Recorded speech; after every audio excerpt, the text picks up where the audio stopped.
वासुदेवाय। ओम नमो भगवते वासुदेवाय। ठाकुर भक्ति विनोद एक महान संत थे। उनका प्रणाम मंत्र इस प्रकार से है, अब दोहराइए। नमो भक्ति विनोदाय सच्चिदानंद नामने गौर शक्ति स्वरूपाय रूपनुगा बनाए थे। मैं भक्ति विनोद ठाकुर को प्रणाम करता हूँ, जो कि चैतन्य महाप्रभु जी की दिव्य शक्ति है और ठाकुर भक्ति विनोद रूप गोस्वामी और दूसरे गोस्वामियों की शिक्षा के आधार पर चलते हैं। तो ठाकुर भक्ति विनोद एक रूप से इस संस्था के संस्थापक आचार्य हैं। प्रभुपाद ने कई दफा कहा, ठाकुर भक्ति Vinod is virtually the founder of this Krishna conscious movement. Thakur भक्ति विनोद का जन्म हुआ था एक बड़ी धनी खानदान में, पर शुरू से ही उनके शरीर को अनेक प्रकार के कष्ट भुगतने पड़े। पर हालांकि कष्ट भुगतने पड़े, वो बिल्कुल घबराए नहीं, दृढ़ होकर भगवान की सेवा में जुड़े हुए थे। ठाकुर भक्ति विनोद का जन्म एक धनी खानदान और धार्मिक खानदान में हुआ था। उनके जो दादाजी थे, उनके पास योग्यता थी भविष्य की बातों का वर्णन करने का। ठाकुर भक्ति विनोद ने चैतन्य महाप्रभु जी की जो असली शिक्षा है उसकी स्थापना की। एक समय ठाकुर भक्ति विनोद बंगाल में चैतन्य चरितमृता की कॉपी को ढूंढ रहे थे और ढूंढने पर भी उन्हें नहीं मिला। तो देख सके, उन्हें समझ आ गया कि महाप्रभु जी की जो असली शिक्षा है वो गलत हाथों में आ गई थी, सहाजियों के हाथों में। तो भक्तिविनोद ठाकुर ने फिर से ठीक शिक्षा की स्थापना की। आपने प्रभुपाद जी के लेक्चर में सुना कि एक समय, उस समय एक ढोंगी व्यक्ति था जो ये दावा कर रहा था कि मैं महाविष्णु का अवतार हूँ। और ये ढोंगी व्यक्ति दूसरों की माताओं, बेटियों, बहनों के साथ गलत काम कर रहा था। ठाकुर भक्ति विनोद जी ने को पता था ये गलत व्यक्ति है और अंग्रेजों का राज्य था। अंग्रेजों के राज्य के समय भारतीयों को सबसे ऊंचा पद जो मिलता था वो था डिस्ट्रिक्ट मैजिस्ट्रेट का। उससे ऊपर किसी भारतीय को जिम्मेदारी नहीं दी जाती थी। तो क्योंकि ठाकुर भक्ति विनोद ने अच्छी शिक्षा प्राप्त की थी और बड़ी अच्छी अंग्रेजी भी जानते थे, तो अंग्रेज़ों के राज्य के समय उन्हें डिस्ट्रिक्ट मैजिस्ट्रेट बना दिया था। और इस विषय में कहा जाता है कि ठाकुर भक्ति विनोद इतने तेज थे कि जो केस एक साधारण जज 2 महीने में समाप्त करता था, ठाकुर भक्ति विनोद 5 मिनट में सुनकर निर्णय दे देते थे। इसके कारण जो दूसरे अंग्रेज जज थे उनके हृदय में बड़ी ईर्ष्या थी, क्योंकि ठाकुर भक्ति विनोद बहुत ही तेज थे लीगल मामलों को समझने में और निर्णय देने में। तो अंग्रेजों के राज्य के समय एक ढोंगी व्यक्ति था जो कि दावा कर रहा था कि मैं विष्णु का अवतार हूँ, और इस कारण वो दूसरों की माताओं, बहनों, बेटियों, पत्नियों के साथ गलत काम कर रहा था। कई उन्हें शिकायत की अंग्रेजी सरकार को, और अंग्रेजी सरकार को पता था कि अगर ये समस्या हल करना है तो हमें भक्तिनाथ ठाकुर को ये प्रॉब्लम देना चाहिए। भक्तिनाथ ठाकुर को पता था ये ढोंगी व्यक्ति है, तो वो अपने पुलिसमैन को लेकर पहुंचे जंगल में जहाँ की ये ढोंगी व्यक्ति निवास कर रहा था। इस ढोंगी व्यक्ति के पास योगिक शक्तियां थी, तो वो पहचान गया कि ठाकुर भक्तिनाथ आए हैं, और इनका भौतिक नाम था केदारनाथ दत्ता। तो उस ढोंगी व्यक्ति ने कहा, केदारनाथ दत्ता, मैं जानता हूं तुम क्यों आए हो, पर तुम कुछ मत करो मुझे। मैंने अंग्रेजों को भारत से निकाल देना है और तुम्हें मैं फिर भारत का राज्यपाल बनाऊंगा। तुम जानते नहीं कि मैं कौन हूँ, मैं विष्णु का अवतार हूँ। तो ठाकुर भक्तिनाथ जी ने कहा, अगर आप विष्णु के अवतार हो तो आप इस जंगल में क्या कर रहे हो? आपको तो जगन्नाथपुरी के मंदिर में निवास करना चाहिए। तो ढोंगी व्यक्ति ने कहा, जगन्नाथपुरी का मंदिर वो तो लकड़ी की मूर्ति है, वो भगवान थोड़ी है, असली भगवान मैं हूँ। तो जैसे उसने ये कहा, भक्ति विनोद जी ने अपने सिपाहियों को कहा, गिरफ्तार कर लो, गिरफ्तार करो। वो सब डर गए, किसी में हिम्मत नहीं थी उनको छूने की, सारे सिपाही डर गए। तो ठाकुर भक्ति विनोद जी ने खुद हथकड़ी लेकर इस ढोंगी व्यक्ति को के हाथों को बांध दिया। तो ठाकुर भक्ति विनोद फिर के कहने पर इस ढोंगी व्यक्ति को पूरी लाई जहाँ ट्रायल हुआ था 18 दिनों के लिए, और इस योगी व्यक्ति के पास योगिक शक्तियाँ थी। तो पूरा शहर कहने लगा कि जब ठाकुर भक्ति विनोद ने गलती करी है, महाविष्णु को जेल में डाल दिया है, और साथ साथ भक्तिनाथ ठाकुर की जो पत्नी थी उनको 105 बुखार हो गया। ठाकुर भक्ति विनोद जी के 10 बच्चे थे, सारे 10 के 10 भगवान के शुद्ध भक्त बने, और ठाकुर भक्ति विनोद के सारे 10 बच्चे सब बीमार हो गए। और उनकी पत्नी कहने लगी, भगवती देवी कहने लगी, क्योंकि तुमने भगवान को जेल में डाला है, ये है सजा। भक्तिनाथ ठाकुर ने कहा, मेरे बच्चों को, पत्नी को मरने दो। तो ये जो व्यक्ति है, ये झूठा व्यक्ति है, इसे जेल में डालना चाहिए।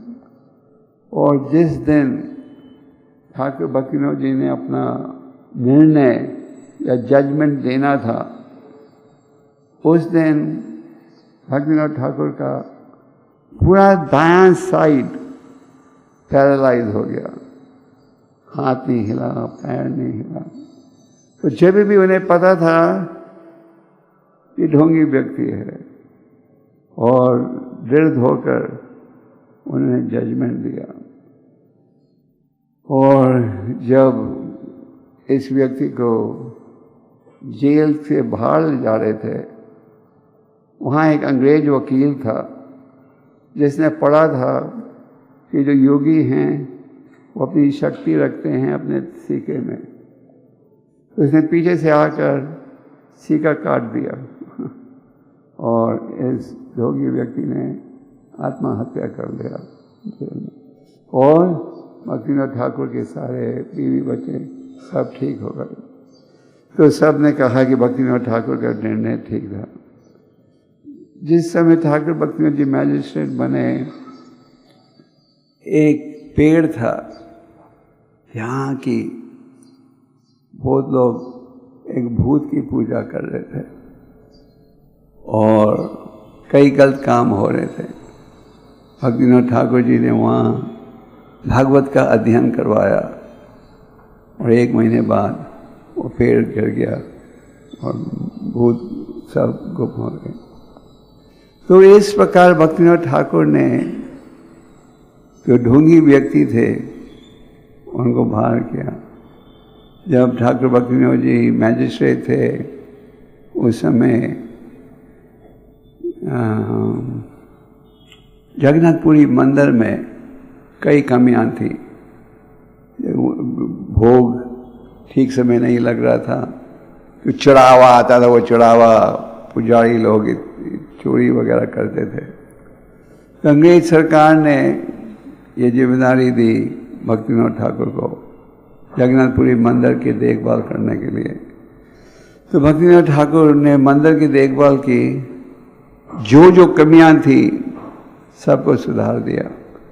उसके पश्चात भोग टाइम में लगने लगा और जो चंदा आ रहा था उसको ठीक रूप से जोड़ा जा रहा था। तो ठाकुर भक्तिविनोद ने शुद्ध कृष्ण भक्ति या महाप्रभु जी की शिक्षा आरंभ की। ठाकुर भक्तिविनोद को 7वां गोस्वामी भी कहा जाता है।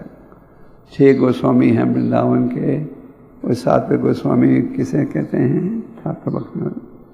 आपने प्रभुपाद जी के लेक्चर में सुना कि प्रभुपाद जी ने कहा अगर कोई व्यक्ति गृहस्थ है तो भी गुरु बन सकता है अगर वो शिक्षा को अपनाए, अगर उसके पास सिद्धांत का ज्ञान है।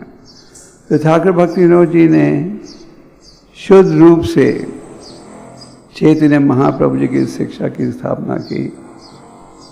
उन्हें पता था कि एक दिन चैतन्य महाप्रभु जी की भविष्यवाणी सत्य होगी।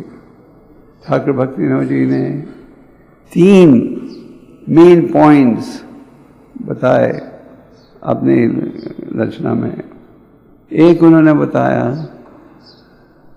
कि बहुत ही जल्द एक सेनापति प्रकट होगा जो कि चैतन्य महाप्रभु जी के संदेश को विश्व के हर कोने में पहुंचाएगा। और कौन था वो सेनापति? आगे उन्होंने कहा कि एक दिन पृथ्वी के हर कोने में ये हरिनाम पहुंचेगा। उनकी तीसरी भविष्यवाणी थी कि एक दिन आएगा जबकि सारे विश्व के लोग मायापुर धाम में आएंगे और बंगाली भक्तों के साथ नाचेंगे और गाएंगे। तो भक्तिनाथ ठाकुर की तीनों भविष्यवाणी सत्य निकल गई है। ठाकुर भक्तिविनोद ने अंग्रेजी सरकार से निवेदन किया था कि मुझे नवद्वीप में रखो। आरंभ में अंग्रेजी सरकार ने उन्हें कृष्णनगर में ट्रांसफ़र नहीं किया, तो फिर ठाकुर भक्तिविनोद जी ने त्याग पत्र दे दिया, रिज़ाइन। तो अंग्रेजी सरकार ने फिर उन्हें कृष्णनगर में ट्रांसफ़र किया। कृष्णनगर से वो हर हफ्ते इतवार को गोधम द्वीप आ जाते थे। लोग कह रहे थे नवद्वीप महाप्रभु का जन्म स्थान है, तो भक्तिविनोद ठाकुर ने इसे स्वीकार नहीं किया। उन्हें पता था ये नहीं है जन्म का स्थान, पर व्यापार के कारण लोगों ने कह दिया है कि यह है स्थान। और एक दिन जब ठाकुर भक्तिविनोद ठाकुर सुरावी कुंज में थे अपने गोधम द्वीप के मकान में, आप में से कितने भक्त गए हो ठाकुर भक्तिविनोद जी के भजन कुटीर में? सभी। तो वो जब अपने बनाने में जप कर रहे थे तो उन्होंने सामने देखा एक रोशनी जिसमें उन्होंने देखा कि महाप्रभु नाच रहे हैं। तो उन्होंने आगे जाकर खोजा ये कौन सा स्थान है चिलंगी के पार, और उन्हें पता लगा कि ये जमीन तो मुसलमानों की है, पर आगे खोजने पर ये पता लगा कि पहले यहाँ हिंदू लोग रहते थे। तो महाप्रभु जो भक्तिविनोद ठाकुर को ये विश्वास हुआ कि ये है चैतन्य महाप्रभु जी का असली जन्म का स्थान। पर वो चाहते थे कि उनके शिक्षा गुरु जगन्नाथ दास बाबा जी, उन्होंने दीक्षा ली थी विपिन बिहारी से, और शिक्षा ग्रहण की जगन्नाथ दास बाबा जी से। जगन्नाथ दास बाबा जी बहुत ही ऊंचे कोटि के भक्त थे और 142 ईयर्स के थे। उन्हें वो देख भी नहीं सकते थे और उनको उनका सेवक टोकरी में उठाकर ले जाता था। भक्तिविनोद ठाकुर, जगन्नाथ दास बाबा जी, गौर किशोरदास बाबा जी और बाद में भक्ति सिद्धांता जी बकायदा शराबी कुंज में बैठकर शास्त्रों का अध्ययन करते थे।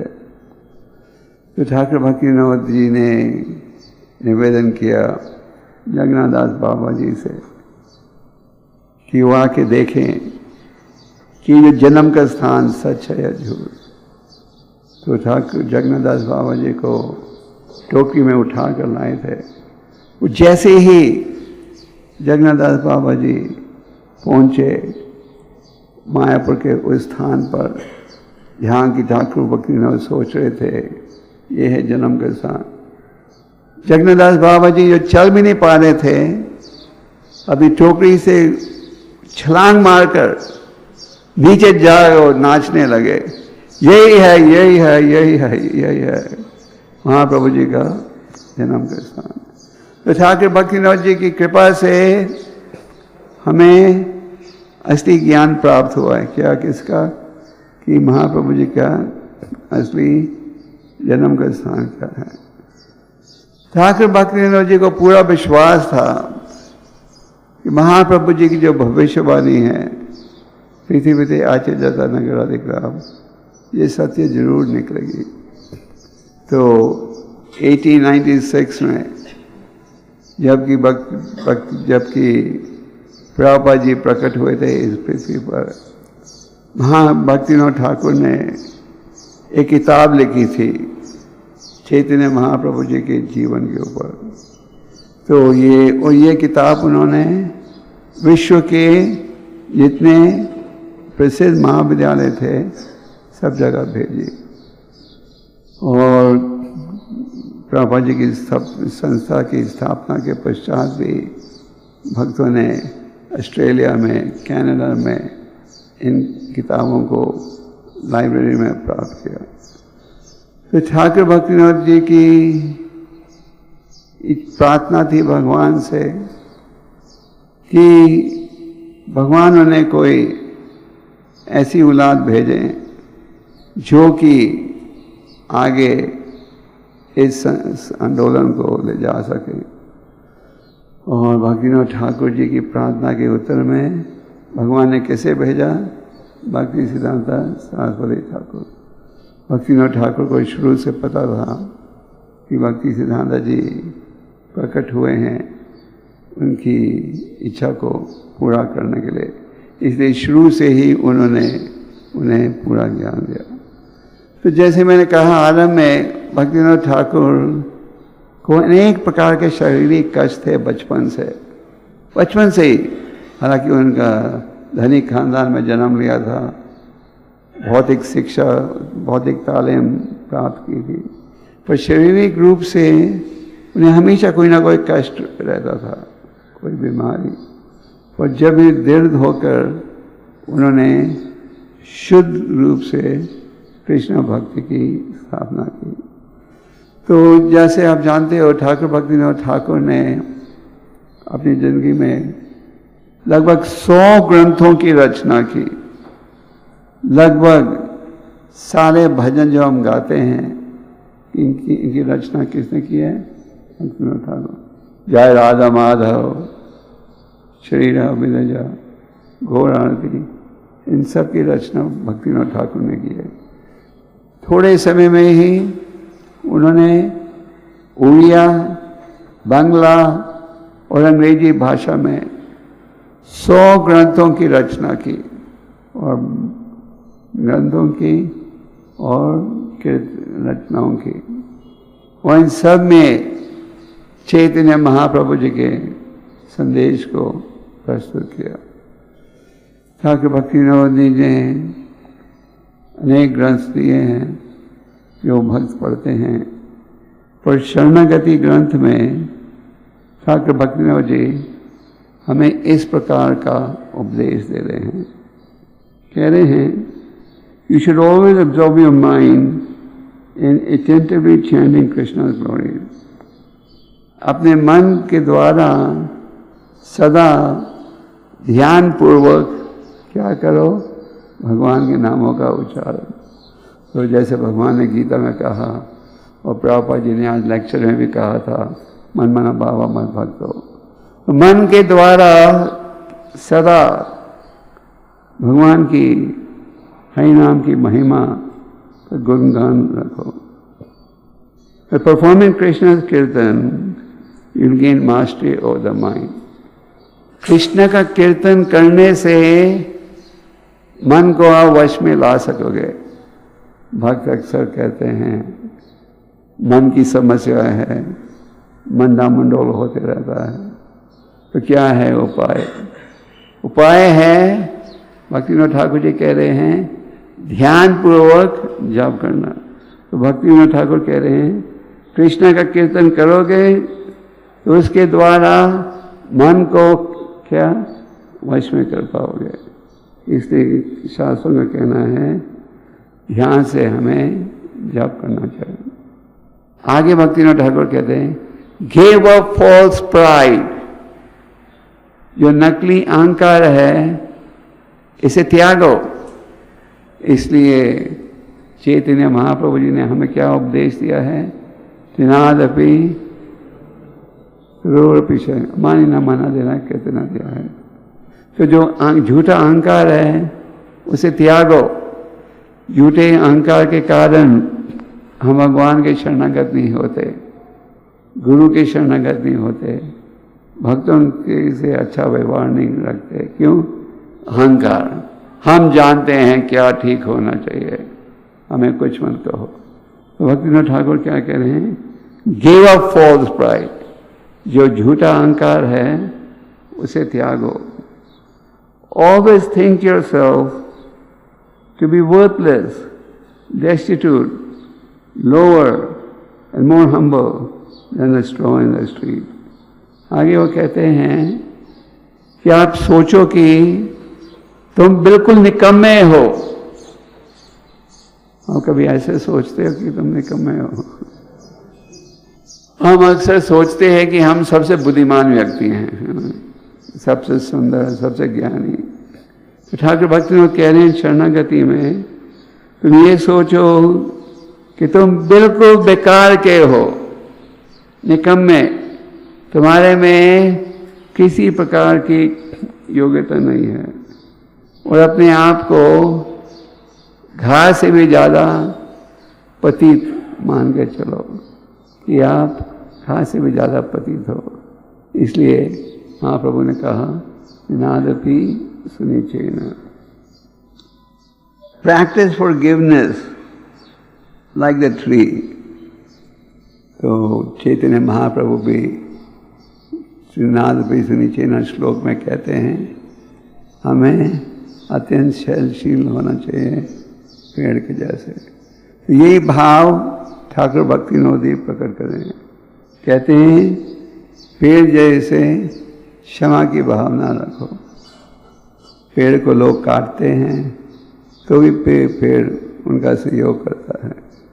तो अगर कोई आपको कष्ट में भी डाले, आलोचना भी करे, तो भी आप अपनी तरफ से ठीक व्यवहार रखना। Give up violence towards other living beings. दूसरे जो व्यक्ति हैं उनके प्रति वायलेंस, कष्ट मत दो, किसी को कष्ट मत दो। ठाकुर भक्तिविनोद जी के विषय में हम पढ़ते हैं कि वो हमेशा सबके साथ प्रेम से व्यवहार करते थे। कोई व्यक्ति कभी उनके कमरे से नहीं निकला ये सोचते हुए कि भक्तिविनोद ठाकुर ने मेरे से ठीक व्यवहार नहीं किया। सबके साथ, चाहे कोई उनकी आलोचना करे, सबके साथ बड़े प्रेम के साथ वो व्यवहार रखते थे। कोई व्यक्ति कभी नहीं निकला ये कहते हुए मेरे से उन्होंने ठीक व्यवहार नहीं किया। प्रभुपाद जी कभी लोग मिलने आते थे, सब बड़े प्रभावित होते थे। हालांकि ये नहीं कि प्रभुपाद जी उनकी बातों में हाँ मिलाते थे, पर सब व्यक्ति जब निकलते थे कहते थे I met a gentleman.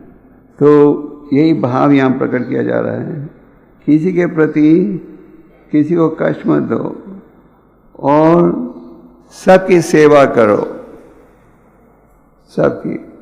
Prabhupada ji की इच्छा थी कि जो व्यक्ति भी मंदिर में आए उसे कृष्ण प्रसाद दिया जाए। Throughout your life you should never give anxiety to others. अपना व्यवहार ऐसे रखो कि तुम कभी भी किसी को कष्ट नहीं दो। ये नहीं कि हमारे जीने के लिए हम दूसरों को कष्ट दें। भक्तों का भी ऐसा व्यवहार होना चाहिए कि हम किसी को कष्ट नहीं दें। ये नहीं कि जाप करना तो इतने जोर से करें कि दूसरे व्यक्ति सुन भी नहीं सके। तो भक्त का भाव होना चाहिए किसी को उसके कारण कष्ट नहीं पहुंचाना। But do good to them, make them happy and forget about your own happiness. दूसरों के लिए, दूसरों की भलाई का काम करो। सदा यही सोचो दूसरों को सुख कैसे मिलेगा, अपने सुख का मत सोचो। क्या सोचो कि दूसरों को आप कैसे खुश कर सकते हो। अक्सर हमारा क्या व्यवहार रहता है, हमारे लिए क्या अच्छा है ना। जो चीज़ हमारे लिए अच्छी है वो सबके लिए अच्छी है। यहाँ भक्तिविनोद ठाकुर कुछ और कह रहे हैं। वो कह रहे हैं दूसरों को संतुष्ट करो और अपने स्वार्थ का मत सोचो। ये मत सोचो आपको सुख कहाँ से मिलेगा। आप ये देखो कि दूसरे व्यक्ति कैसे सुखी बन सकते हैं। इसीलिए भक्त जो है भगवान का प्रचार भी करते हैं। क्यों? हालांकि प्रचार करना आसान नहीं है। धूप में जाना, सर्दी में जाना, अपमान कई बार अपमान होता है, पर भक्त जाते हैं क्यों? क्योंकि वो चाहते हैं सब सुखी बने। Thus when you become a pious good soul by possessing all good qualities, you should give up your desire for fame and honor. तो ये जो इच्छा रहती है कि हम बड़े प्रसिद्ध भक्त हैं, हमें इतना आदर मिलना चाहिए, और अगर हमें आदर नहीं मिले तो क्या क्रोधित हो जाते हैं। ये भाव निकालो। तो ये जो आदर की इच्छा रहती है, मैंने इतनी सेवा की है, इतने ग्रंथ बांटे हैं, ये भावना ठाकुर भक्ति में क्या करें, ये जो झूठी आदर की इच्छा है उसे क्या करो, क्या करो, क्या करो। तो ये जो भावना होती है हमें इतना आदर मिलना चाहिए, हमें ये सुविधा मिलनी चाहिए। जब आप भगवान की भक्ति करते हो तो हमें कोई सुविधा की उम्मीद नहीं रखनी चाहिए। हम अहीं तो की भक्ति करने को आए हैं। ये थोड़ी कि हम भक्ति करेंगे पर उसके बदले में हमें ये प्राप्त होना चाहिए, ये प्राप्त होना चाहिए, तो फिर वो भक्ति नहीं रहती। वो क्या बन जाता है, एक प्रकार का व्यापार। तो भक्तिविनोद ठाकुर कह रहे हैं कि गुणों को अनुकूल करो, और ये जो इच्छा है कि तुम्हें इतना आदर मिलना चाहिए कि तुम्हारा नाम फैले हर जगह, ये जो भाव है उसे त्यागो। And just make your heart humble, हृदय में विनम्रता का भाव अनुकूल करो। अगर आप भगवान को आकर्षित करना चाहते हो तो सबसे महत्वपूर्ण भाव क्या है? विनम्रता का भाव। अगर विनम्रता का भाव रहेगा तो आप शिक्षा लेने को तैयार हो, आप अपनी कमजोरियों को सुधारने को तैयार हो। ये नहीं कि अगर कोई कहे ये सुधारो और हम कहें तुम कौन होते हो हमें बोलने वाले, मैं जानता नहीं हूँ क्या। तो भक्तिविनोद ठाकुर कह रहे हैं विनम्रता का भाव रखो। Knowing that Lord Shri Krishna lives within all living beings, you should respect and honor everyone at all times.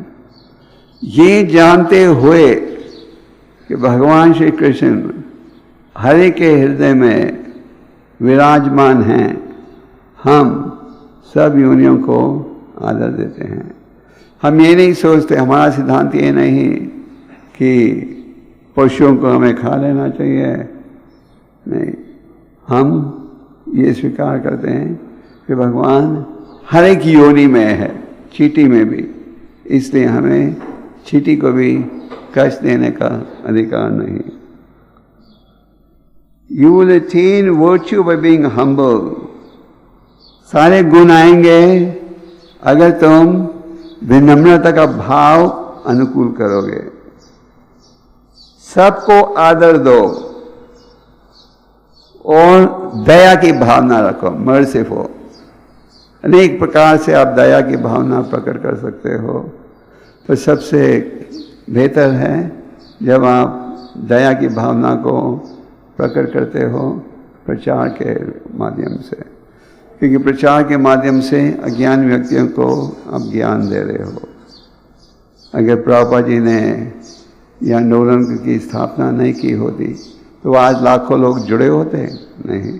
तो प्रभुपाद जी के हृदय में यह भावना थी कि मुझे पतितों का उद्धार करना है, यह है गुरु महाराज का आदेश।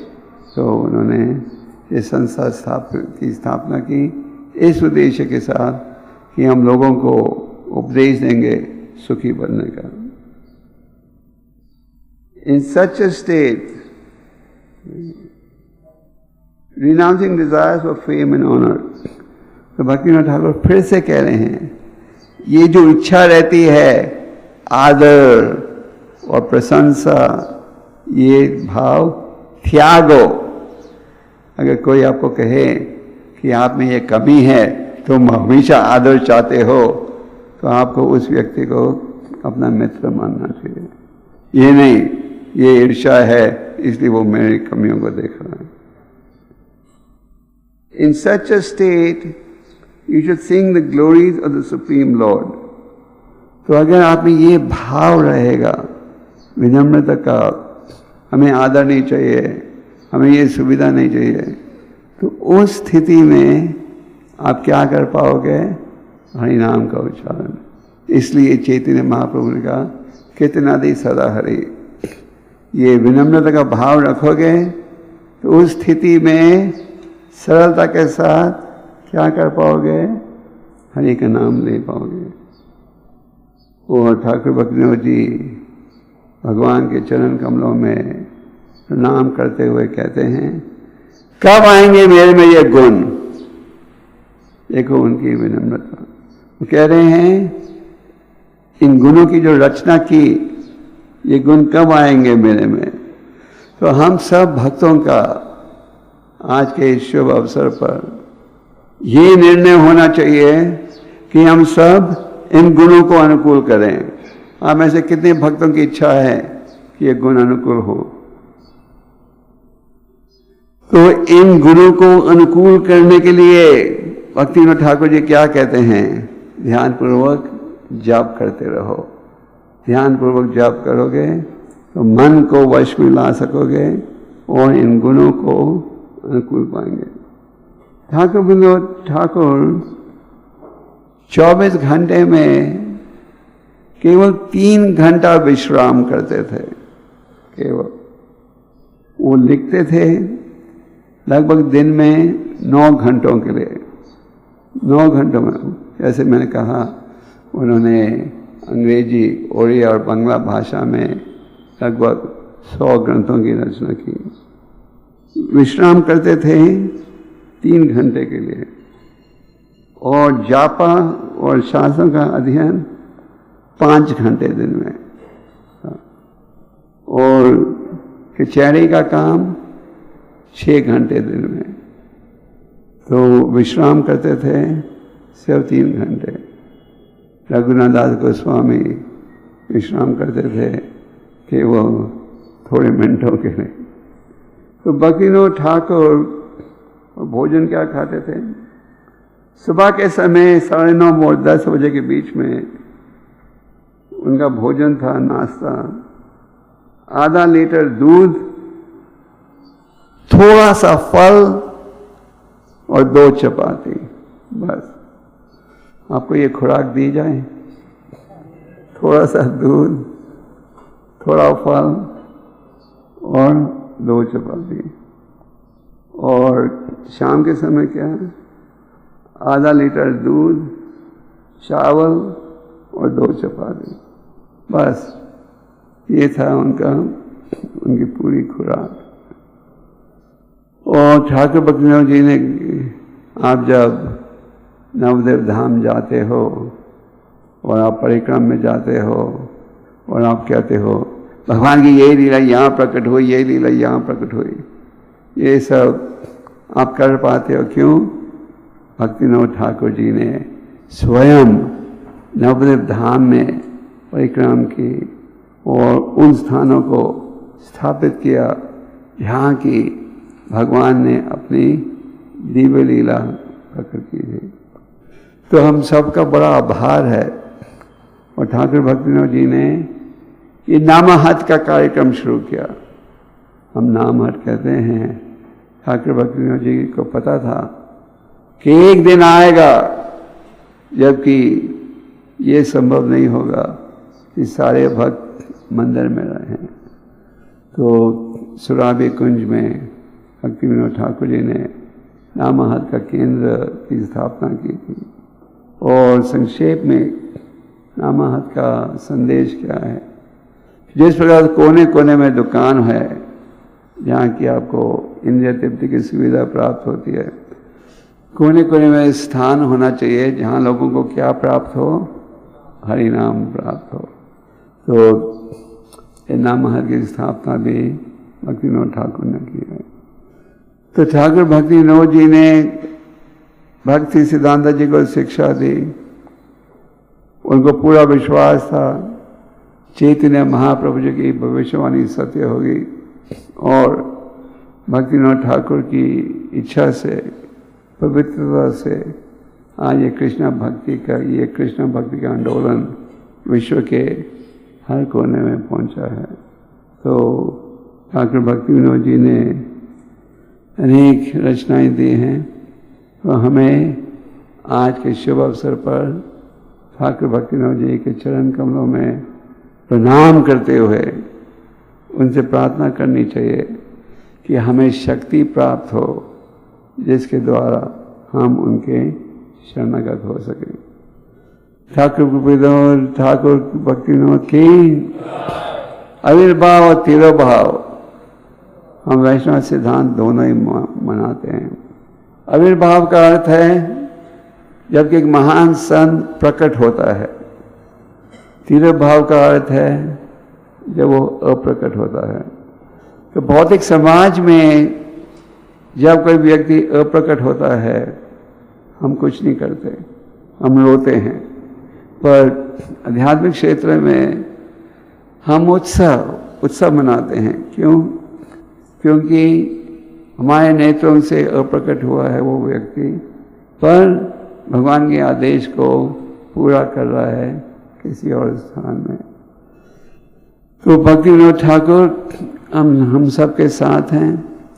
उनकी शिक्षा और प्रभुपाद जी की शिक्षा में कोई अंतर नहीं। उनके ग्रंथों का उपदेश और प्रभुपाद जी के ग्रंथों में कोई अंतर नहीं। पर हमें बल देना है कि हम प्रभुपाद जी के ग्रंथों को पढ़ें, क्योंकि उन्होंने संक्षेप रूप में आचार्यों का जब भाव है उसे प्रस्तुत किया है। ठाकुर भक्ति विनोद ठाकुर की